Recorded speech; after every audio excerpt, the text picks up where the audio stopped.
Hey you guys, welcome back to another video. और आज देंगे हम एसबीआई क्लर्क मींस का फुल लाइव मॉक और आरआरबी पीओ का एक पेड मॉक देंगे, वो फुल मॉक ही होगा। और आज मैं उठ गई थी थोड़ा जल्दी क्योंकि अभी तक मेरे को ये पता था कि 7 दिन एग्ज़ाम में मींस के, तो मैं सुबह जल्दी उठ रही थी। और मतलब आज पहला ही दिन था जब मैं सुबह जल्दी उठी 10 बजे अप्रॉक्स। पर शाम को ही पता चलता है कि एसबीआई क्लर्क मींस की जो डेट है वो अब 21 हो गई है। तो अब 2-3 दिन और लेट सोऊंगी और लेट उठूँगी, उसके बाद फिर वापस से सुबह जल्दी उठूँगी क्योंकि हैबिट बन जाएगी थोड़ी सुबह में। फिर ऐसे एग्ज़ाम वाले दिन ज़्यादा दिक्कत होगी नहीं। और टचवुड मेरा ऐसा सीन रहता है कि अगर मैं चाहूँ तो मैं जल्दी सो सकती हूँ और मेरे को शिफ्ट करने में जो अपना टाइम है इतना दिक्कत नहीं होता है। मतलब ऐसा होता है ना कि हाँ लेट सोते हैं तो फिर जल्दी सोने में नींद नहीं आती है, मैं चाहूँ तो तुरंत हो जाएगा ईज़िली। तो इस बात का मेरे को काफ़ी सही लगता है कि मेरा रूटीन जो है मैं अपने हिसाब से चेंज कर सकती हूँ। तो यहाँ पे मैंने सुबह उठ करके सीए के लेक्चर्स लिए थे और मैंने सुबह से लेकर के शाम बिता दी थी छत पे। मैंने जो भी लेक्चर्स लिए, जो भी मॉक दिए, वो सब छत पे ही दिए ताकि डिस्ट्रैक्शन ना हो। आज थोड़ा शोर था घर पे और गेस्ट आए हुए थे, इसलिए फिर मैंने छत पे जा कर के जो भी लेक्चर्स और मॉक्स है वो दिए। तो सीए में तो वही मंथली वीडियोस कर रही हूँ, जो भी शीतल मैम कुछ सर और जो भी मेरे को यूट्यूब पे दिख रही है उनका। पीडीएफ से मैं अभी बिल्कुल नहीं कर रही हूँ क्योंकि वैसे ही कुछ याद नहीं रह पा रहा है, तो अभी जितना हो पाया वीडियो से ही कर रही हूँ और कोशिश कर रही हूँ कि याद रह पाए। अब देखते हैं एसबीआई क्लर्क मींस में जीए कैसी आएगी। यहाँ मॉक में तो फिर भी ऐसी आती है कि हाँ बन जाते हैं, इतना मुश्किल नहीं होता, तुक्का भी लग जाता है, पर एग्ज़ाम में पता नहीं क्या हो जाता है। तो और सीए की वीडियो वगैरह करते करते ही ना 2 बज गए थे। फिर मैं नीचे आई, 2 बजे से 3:30 बजे तक मैं नीचे रही थी। मैंने थोड़ा अटेंड किया गेस्ट को और उसके बाद फिर तो 3:30 बजे फिर मैं छत पे चली गई थी और मैंने फुल मॉक लगाना स्टार्ट कर दिया था। और 3:30 बजे से फिर मेरे को 5:45 बज चुके थे और इस टाइम तक मौसम भी इतना ठंडा हो गया था और मच्छरों ने जो हमला किया था ना, क्या बताऊँ मैं। अंधेरा, मच्छर और ठंड तीनों साथ में। फिर मैंने 2 घंटे का 2.5 घंटे का मॉक देने के बाद 2.5 घंटे 2 घंटे का रेस्ट लिया। उसके बाद फिर मैंने सोचा कि मैं देखती हूँ कंप्यूटर में कैसे क्वेश्चंस आते हैं आरआरबी पीओ क्लर्क में, क्योंकि अभी जो मैंने कंप्यूटर के जो भी जितने भी नोट्स बना रखे हैं और जितने भी लेक्चर्स ले रखे हैं ना, उनका मैंने रिवीजन नहीं किया। मैंने काफ़ी टाइम पहले किया था, तो मैंने सोचा कि मैं जस्ट देखती हूँ एमसीक्यू किस टाइप के आते हैं और बिना रिवीजन किए मेरे को कितना ध्यान रहता है नहीं रहता है। और अगर मैंने वो लेक्चर्स नहीं लिए होते तो क्या मेरे को कितने क्वेश्चंस बन पाते या नहीं बन पाते। क्वांट्स और रीजनिंग कर करके ना बोर हो गई थी, तो मैंने सोचा कंप्यूटर के एमसीक्यूज ही देख लेती हूँ, कितना ही टाइम लगेगा देखने में और ये भी पता चल जाएगा कि लास्ट ईयर या उससे पहले मतलब पास्ट ईयर्स में कैसे क्वेश्चंस आए थे कंप्यूटर से।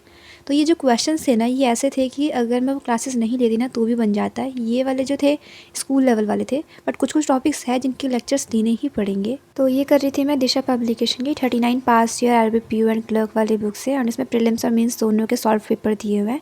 अगर आप में से किसी को चाहिए हो तो मैं इसका लिंक डिस्क्रिप्शन में डाल दूँगी, चेक कर लेना एक बार। उसके बाद फिर मैंने खाना वाना खाया और उसके बाद मॉक दिया था आरआरबी पीओ का। मत पूछो कितना गंदा गया, बहुत गंदा गया। और आजकल पता नहीं क्या हर प्लेटफॉर्म पे ये सीन चल रहा है, किसी में टाइमर आगे हो जा रहा है, किसी में पीछे हो जा रहा है, किसी में कुछ किसी में कुछ। तो यहाँ पे मैं उन्हीं मॉक्स का एनालिसिस कर रही थी, जो मेंस का दिया था वो भी और जो प्रीलिम्स का दिया था वो भी। प्रीलिम्स में क्या हुआ था कि मैंने मॉक स्टार्ट किया, रीजनिंग का सेक्शन मेरा 40 में से 35 में बना ली थी। 5 जो रह गया था वो पज़ल का रह गया था, तो वो मेरे से नहीं बन रहा था। तो आई वाज़ लाइक कि ठीक है, अब हम क्वांट्स के सेक्शन पर मूव ऑन करते हैं। जैसे ही रीजनिंग का टाइम ख़त्म हुआ, सबमिट नहीं हुआ क्वांट्स रीजनिंग, और क्वांट्स खुला ही नहीं और टाइमर वापस से 20 से स्टार्ट हो गया। तो मुझे लगा कि शायद मेरा नेटवर्क एरर होगा कुछ। मैंने चेक किया तो वाईफाई सही चल रहा था, तो मैंने कहा अब इसमें ये क्या झंझट है। उसके बाद मैं सोच रही हूँ कि मैं खुद ही सबमिट कर देती हूँ रीजनिंग, मेरा खुद से भी सबमिट नहीं हुआ। उसके बाद मैंने सोचा ऐसा करती हूँ, पूरा टाइम ये जो है ना इसको बीत जाता है, फिर क्वांट्स खुलेगा। और जैसे ही वो 20 मिनट भी पूरा बीत गया, जो मेरा मॉक है वो अपने आप ही सबमिट हो गया। मुझे इतना गुस्सा आया उस मोमेंट पे, व्हाट इज़ दिस बिहेवियर। मतलब क्या क्या हरकत है ये, कितना फ्रस्ट्रेटिंग लगता है ये सब जब होता है मॉक देते टाइम। और फिर क्या फ्रस्ट्रेशन में मैंने 1 घंटा मोबाइल फालतू में चला लिया, ऐसे ही कुछ वीडियोस वगैरह देख रही थी क्योंकि मेरे को बहुत गुस्सा आ रहा था और मेरा पढ़ने का बिल्कुल मन नहीं कर रहा था। फिर हार करके पढ़ना तो पड़ेगा ही ना, अब चाहे कितना भी गुस्सा आए, कुछ भी आए, पढ़ाई से थोड़ी भाग सकते हैं। फिर मैं लेके बैठ गई एनालिसिस करने के लिए, आगे का जो भी मॉक था उसका एनालिसिस कर रही थी। क्वांट्स का जो सेक्शन था उसको पूरा दोबारा से किया, तो मेरा बिल्कुल मन नहीं था कि मैं दोबारा टाइमर लगा के करूँ, तो मैं खाली क्वेश्चंस देख रही थी, कर रही थी। जो लग रहा था कि हाँ बहुत ही बेसिक है उसको छोड़ दे रही थी। ऐसे करके मैंने क्वांट्स का किया। और बाकी जो मैंने फुल मॉक दिया था मेंस का, वो मैंने दिया था गाइडली का, जो कि लाइव था। और आप में से मुझे लगता है काफ़ी लोगों ने दिया भी होगा, काफ़ी लोगों ने नहीं भी दिया होगा, क्योंकि वो एक सीटिंग में देना पड़ता है, वो पॉज वॉज तो होता नहीं, तो वो एक सीटिंग में देने का मौक था। और इसीलिए मे भी बहुत सारे लोग स्टार्ट करके छोड़ भी दिए होंगे बीच में। मेरे को वैसे एक सीटिंग में देने में कोई प्रॉब्लम नहीं आती है। और ऐसा होता है ना कि हाँ, अब जैसे मैंने जो मेंस के फुल मॉक है वो बहुत कम दिए हैं, क्योंकि मैंने मेंस की तैयारी ही अब शुरू की थी, तो उस हिसाब से मेरे को दिक्कत आती है, बट मेरे को नहीं आती है। बट स्टिल मैं फिर भी 2-2 सेक्शन करके देती हूँ, क्योंकि क्या होता है बीच में कभी कहीं जाना पड़ गया, कभी कोई आ गया, कभी कुछ शोर हो रहा है, तो उस चक्कर में क्या होता है कि एक टाइम पे 2-2.5 घंटे तक शांति होना नहीं हो पाता है, तो इसीलिए मैं 2-2 सेक्शन करके दे देती हूँ। बट अब जैसे गाइडली का ये वाला मेंस का मॉक था, इसमें कोई चांस ही नहीं है पॉज़ करने का, कि हाँ अगर कोई डिस्ट्रैक्शन आ रहा है तो हम पॉज़ कर दिए और बाद में कर लिए, तो वो हो नहीं सकता। तो मैं ये डिसीज़न काफ़ी सही लिया था कि मैं छत पे जाकर दे दूँगी। इससे क्या हुआ कि मेरा जो मेंस का मॉक है वो काफ़ी सही तरीके से हो गया, क्योंकि वो डिस्टर्ब करने वाला नहीं था। तो अभी हम देखते हैं उसमें क्या स्कोर आएगा। एक क्वेश्चन ये भी आ रहा था कि क्या इतनी देर में रात में जगने से बॉडी पे इफ़ेक्ट नहीं होता, या फिर हेयर फॉल और डार्क सर्कल्स, सब कुछ होता है भाई। बॉडी पे बहुत इफ़ेक्ट करता है, हेयर फॉल बहुत ज़्यादा होता है, और डार्क सर्कल्स तक क्या ही बोलना इसका। वही आदत की बात हो जाती है, और मेरी जो आदत है वो रात में पढ़ने की लगी हुई है। मेरे को दिन में ना आलस आता है पढ़ने में, ऐसे सुबह 8, 9, 10, 11 बजे के टाइम पे, तो मैं इसलिए रात में प्रेफर करती हूँ। और रात में शांति भी रहती है, तो और ऊपर से ये भी होता है ना कि रात में ना मैं ज़्यादा फ़ोन वोन ऐसे रील्स, शॉर्ट्स, वीडियोस वगैरह नहीं देख सकती, क्योंकि अब इतनी शांति में कौन ही चलाएगा। मेरा तो नहीं मन करता है ऐसे रात में फ़ोन चलाने का, तो मेरा टाइम वेस्ट कम होता है रात में कंपैरेटिवली। और दिन में क्या होता है, हाँ आधा घंटा पढ़ लिया, अब थोड़ा देखते रहते हैं रील्स, 5 मिनट से कब 10 मिनट हो जाते हैं, 15 मिनट हो जाते हैं, आधा घंटा हो जाता है, पता ही नहीं चलता है। तो इसीलिए मैं थोड़ा रात में प्रेफर करती हूँ। अभी देखते हैं स्कोर क्या क्या आया है।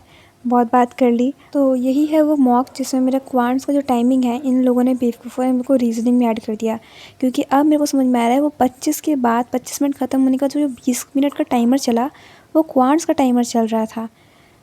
हे भगवान, बेवकूफ़ है एकदम से ही।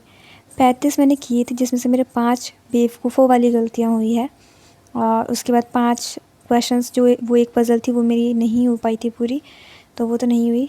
इसमें फिर क्वांट्स में तो एक भी क्वेश्चन नहीं किया था। ये देखो अपने आप ही इन्होंने 17 क्वेश्चन सेव कर दिया है। ओके, सो ये है गाइडली का जो मीन्स का मॉक था। इसमें मैंने स्कोर किया था 88.3। मैंने अटेम्प्ट्स 116 किए थे, और इसमें परसेंटाइल वगैरह मैटर नहीं करेगी, क्योंकि ये जो मॉक है पता नहीं किसने कैसे दिया नहीं दिया, क्योंकि अटेम्प्ट्स, नंबर ऑफ़ अटेम्प्ट ज़्यादा हैं, पर सब ने पूरा का पूरा मॉक नहीं दिया होगा। तो पहले तो मैं भी खुश हो गई थी कि हाँ इतने परसेंटाइल, पर बाद में असलियत पता चल गई। तो वो ये ना आईना दिख गया। तो जीए में मैंने जितने क्वेश्चंस तुक्के लगाए थे उसमें से मेरे आधे तुक्के गलत हो गए और आधे सही हुए हैं, ऐसा स्कोर आया है। बाकी इंग्लिश में मैंने 36 अटेम्प्ट्स किए थे, 10 क्वेश्चंस गलत हुए हैं, लिटरली 10। अब मैं वही नहीं समझ में आता है, मेरा जो इंग्लिश का स्कोर है ना वो 20, 22, 23, ऐसे 25 यहीं पे आके अटका पड़ा है, पता नहीं क्या होगा।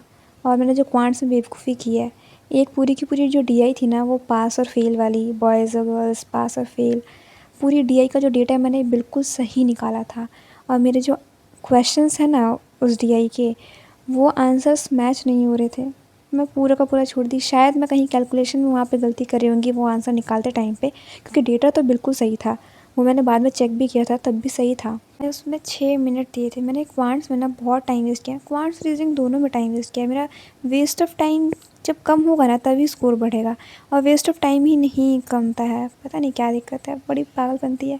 ऐसे ही रीजनिंग में मैंने 2 पज़ल में बिना मतलब 4-5 मिनट के आसपास वेस्ट किया। इससे अच्छा मैं वो ब्लड रिलेशन वाली और अनसर्टेन वाली जो कॉम्बिनेशन थी उस वाली पज़ल में देती ना, तो वो बन जाता 5 नंबर, और मतलब 5 इंटू 1 पॉइंट कितना मिलता है, 1.2 मिलता है ना, इतना बढ़ जाता। और वो जो रो वाला क्वेश्चन था उसका पहला वाला जो पार्ट था वही नहीं हुआ, उसमें मैंने 3.5 मिनट बर्बाद किए, उसके बाद भी जाके नहीं हुआ। बाकी दोनों पार्ट तो हो गए थे, उसमें भी थोड़ा एक्स्ट्रा टाइम लग गया था क्योंकि पहले वाले पार्ट नहीं हुआ था, तो उसका जो क्या बोलते हैं, जो माइंड डिस्टर्ब हो रखा था वो सेकेंड और थर्ड पार्ट में भी झलक गया। एनीवेज, सो या that's it for today's video. Hope you liked it. If you liked it please do subscribe.